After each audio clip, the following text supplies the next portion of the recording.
বড়বাজার অগ্নিকাণ্ডে অবশেষে পুলিশের জালে হোটেল মালিক এবং ধৃত হোটেল মালিক আকাশ চাওলা গ্রেফতার, হোটেল ম্যানেজারও। ঘটনার পর থেকে ঘা ঢাকা দিয়েছিল এই দুজনই এবং আজ সকালে পুলিশ তাদেরকে গ্রেফতার করেছে। আজই দুজনকে আদালতে পেশ করে নিজেদের হেফাজতে চাইবেন তদন্তকারী আধিকারিকরা। বড়বাজারে অবশেষে পুলিশের জালে হোটেল মালিক এবং যেমনটা জানা যাচ্ছে গতকালই আমরা দেখেছিলাম হোটেল ম্যানেজারকে, তাকে গ্রেফতার করা হয়েছে এবং আজ হোটেল মালিককে গ্রেফতার করা হলো। হোটেল মালিক ধৃত হোটেল মালিক আকাশ চাওলা, তাকে গ্রেফতার করা হয়েছে বলেই জানা যাচ্ছে এবং পাশাপাশি হোটেল ম্যানেজার, তাকেও গ্রেফতার করা হয়েছে। এই ঘটনার পর থেকেই গা ঢাকা দিয়েছিলেন দুজনে। আজ সকালে পুলিশ তাদেরকে গ্রেফতার করেছে এবং আজই দুজনকে আদালতে পেশ করে নিজেদের হেফাজতে চাইবেন তদন্তকারী আধিকারিকরা। আমাদের সঙ্গে সরাসরি রয়েছেন আমাদের প্রতিনিধি সুস্মিত মজুমদার। সুস্মিত, আমরা গতকালই দেখেছিলাম ম্যানেজারকে গ্রেফতার করা হয়েছিল এবং আজকে মালিককে গ্রেফতার করা হলো, যাদেরকে বেশ কয়েকদিন ধরে খোঁজ চালাচ্ছিল পুলিশ এবং তারা বেপাত্তা ছিল।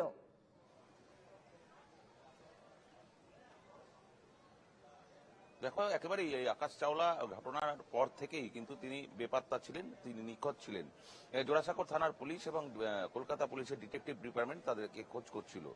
গতকাল বিকেলেই 3টে নাগাদ এই গৌরব, অর্থাৎ এই হোটেলের যিনি কেয়ারটেকার এবং ম্যানেজার, তাকে কিন্তু আটক করা হয়েছিল এবং তারপর আটকের পর তাকে জিজ্ঞাসাবাদ করা হয়। তাকে জিজ্ঞাসাবাদ করার পর এই যে মালিক, তিনি কোথায় থাকতে পারেন বা কোথায় আছেন সেই সমস্ত তথ্য তার কাছ থেকে জানতে চাওয়া হয় এবং তারপর সমস্ত তথ্যের ভিত্তিতে আজকে সকালবেলায় মিস্টার চাওলাকে কিন্তু আজকে গ্রেপ্তার করেছে পুলিশ। একই সঙ্গে গৌরবকেও কিন্তু গ্রেপ্তার করেছে। এরপর আর আজকে আর কিছুক্ষণ পরেই, আর 10টার পর আর তাকে ব্যাংসাল আদালতে পেশ করা হবে। পেশ করার পর তাদের হেফাজতে চাইবে পুলিশ, যেমনটা জানা যাচ্ছে। তার কারণ এই যে ঘটনা ঘটেছে, এই ঘটনা থেকে যেটা তুমি জানো, এর আগেও বারবার বলেছি আমরা যে এই হোটেলের অগ্নি নির্বাপক ব্যবস্থা ছিল না, অর্থাৎ যেটা ছিল সেটাকে রিনিউ করা হয়নি। এই বছরের পর বছর ধরে কিভাবে রিনিউ না করে এই ব্যবসা তিনি চালিয়ে গিয়েছেন, এত মানুষের যে প্রাণহানি হলো তার দায় কে নেবেন, এই সমস্ত বিষয় তাকে জিজ্ঞাসাবাদ করার জন্যই কিন্তু তাকে হেফাজতে চাইবে পুলিশ এবং সেই কারণেই কিন্তু আজকে আর কিছুক্ষণ পরেই তাকে পেশ করা হবে। তবে এই যে ঘটনা ঘটে যাওয়ার প্রায় অনেক দিন পার হয়ে গেল, 2 থেকে 3 দিন পার হয়ে গেছে। তারপরে এই মালিককে খুঁজে পাওয়া গেল।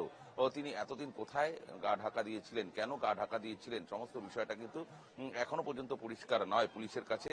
যে এই রকম ধরনের দুর্ঘটনায়, মর্মান্তিক দুর্ঘটনায় এই যাবৎকাল কলকাতা শহরে হয়নি বলেই কিন্তু পুলিশ সূত্রে জানা যাচ্ছে এবং তার দায় কে নেবে, দায় কিন্তু এই আকাশ চাওলাকে নিতে হবে, এমনটাই কিন্তু মনে করা হচ্ছে এবং সেই কারণেই এই আজকে তাকে গ্রেপ্তার করা হয়েছে। গ্রেপ্তার করার পর আজ ভোর বেলায় তাকে গ্রেপ্তার করা হয়েছে। একই সঙ্গে তার ম্যানেজারকে গ্রেপ্তার করে আজকেই কিন্তু তাদের আদালতে পেশ করা হবে। সুস্মিত, আকাশ চাওলাকে কোথা থেকে গ্রেফতার করা হয়েছে?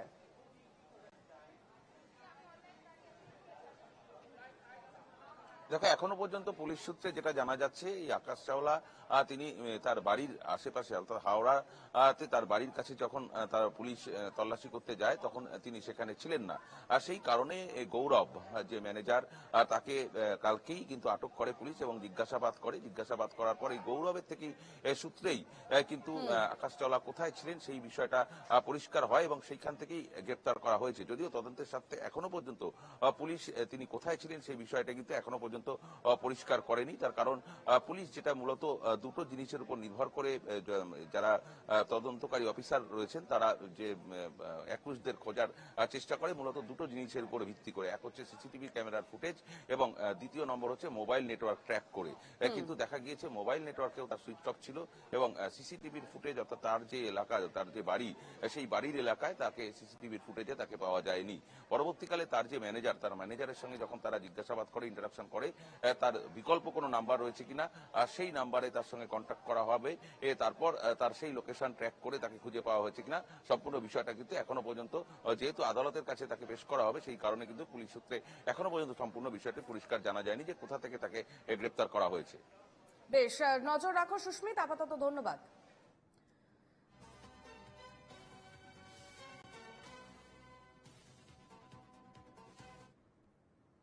এদিকে মৃত্যুপুরী বড় বাজার এবং মেচুয়ার হোটেলে ঝলসে মৃত্যু 15 জন এবং গুচ্ছ গুচ্ছ অভিযোগ রয়েছে হোটেলের বিরুদ্ধে। 3 বছর আগেই শেষ হয়েছিল ফায়ার লাইসেন্সের মেয়াদ। মেচুয়ার হোটেলের ঘটনায় 15 জনের মৃত্যুর খবর সামনে এসেছে এবং গুচ্ছ হোটেলের একগুচ্ছ অভিযোগ রয়েছে হোটেলের বিরুদ্ধে এবং 3 বছর আগে শেষ হয়েছিল ফায়ার লাইসেন্সের মেয়াদ এবং আজ ঘটনাস্থলে যেতে পারেন পুরসভার বিল্ডিং বিভাগের আধিকারিকেরা। যেমনটা আমরা জানাচ্ছিলাম যে গতকালই হোটেলের ম্যানেজারকে গ্রেফতার করা হয়েছে এই ঘটনায় এবং আজ হোটেল মালিক আকাশ চাওলাকেও গ্রেফতার করা হয়েছে। ঘটনার পর থেকেই গা ঢাকা দিয়েছিলেন এই দুজনই এবং পাশাপাশি এই ঘটনায় একগুচ্ছ হোটেলের বিরুদ্ধে অভিযোগ উঠছে এবং 3 বছর আগেই শেষ হয়েছিল ফায়ার লাইসেন্সের মেয়াদ এবং আজ ঘটনাস্থলে যেতে পারেন পুরসভার বিল্ডিং বিভাগের আধিকারিকেরা। আমরা সরাসরি যাব, রয়েছেন আমাদের অপর প্রতিনিধি পৃথা দাশগুপ্ত। পৃথা, এই ঘটনায় আমরা দেখলাম মালিককে গ্রেফতার করা হয়েছে, ম্যানেজারকে গ্রেফতার করা হলো এবং পাশাপাশি একগুচ্ছ অভিযোগ রয়েছে। লাইসেন্স সবথেকে বড় বিষয় এই ঘটনায়।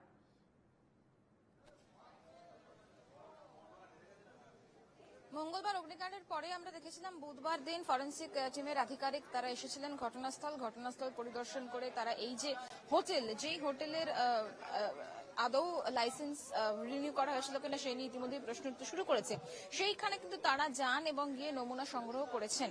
আজকে যদি নতুন করে ফরেন্সিক আধিকারিক তারা নমুনা সংগ্রহ না করেন সেক্ষেত্রে যেটা সম্ভাবনা উঠে আসছে, ঠিক 11টার সময় পুরসভার বিল্ডিং বিভাগের যারা আধিকারিকরা রয়েছেন তারা আসবেন এবং এসে আমার পিছনে ঠিক যে হোটেলে মঙ্গলবার বিধ্বংসী অগ্নিকাণ্ডের ঘটনা ঘটেছিল সেখানে আসবেন। তার কারণ বারবার যেটা প্রশ্ন উঠছে যে লাইসেন্স ঠিক ছিল কিনা, অগ্নি নির্বাপন ব্যবস্থা তাদের ঠিক ছিল কিনা, লাইসেন্স 2019-এর পরে রিনিউ করা হয়েছিল কিনা, এবং এই যে নিচে একটা পানশালা, ওপরে হোটেল, নিচে পানশালা এবং যে গাঁথনি, যে ইটের গাঁথনি দেখা যাচ্ছে সেখানে নতুন করে পানশালা তৈরি করার চেষ্টা করা হচ্ছিল, যেটা পুরসভা জানে না, যেটা আবগারি দপ্তর জানে না বলে অভিযোগ উঠছে, যেটা পুরপিতা তারা জানেন না। ফলত কার অনুমতিতে এই যে পানশালা, যেটা ফার্স্ট ফ্লোরে দেখা যাচ্ছে যে ইটের গাঁথনি করা হয়েছিল সেটা শুরু করা হয়েছিল, সেইটা নিয়ে প্রশ্ন উঠছে।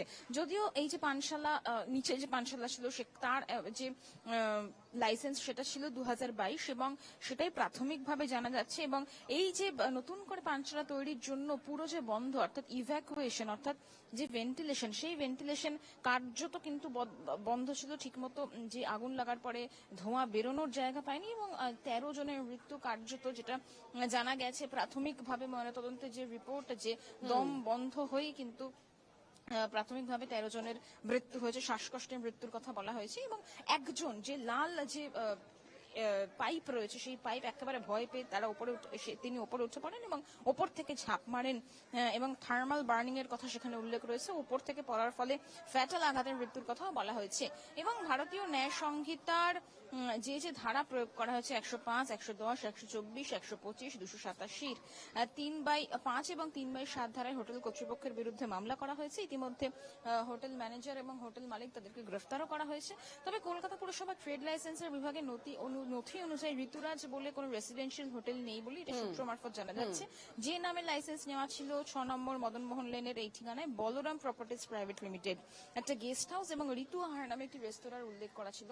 পাশাপাশি হোটেলের আবাসিক যারা অক্ষত রয়েছেন, যারা বাইরে ছিলেন সেই সময়, তাদেরকে কিন্তু তারা গতকাল পুলিশের ছাড়পত্র নিয়ে, অনুমতি নিয়ে ভেতরে যে সমস্ত জিনিসপত্র ছিল সেই সমস্ত জিনিসপত্র বের করে তারা যে নিজের যে জায়গায়, সেই নিজের জায়গায় খবরে নজর রাখো। আপাতত ধন্যবাদ। পর্যন্ত 2টো মৃতদেহ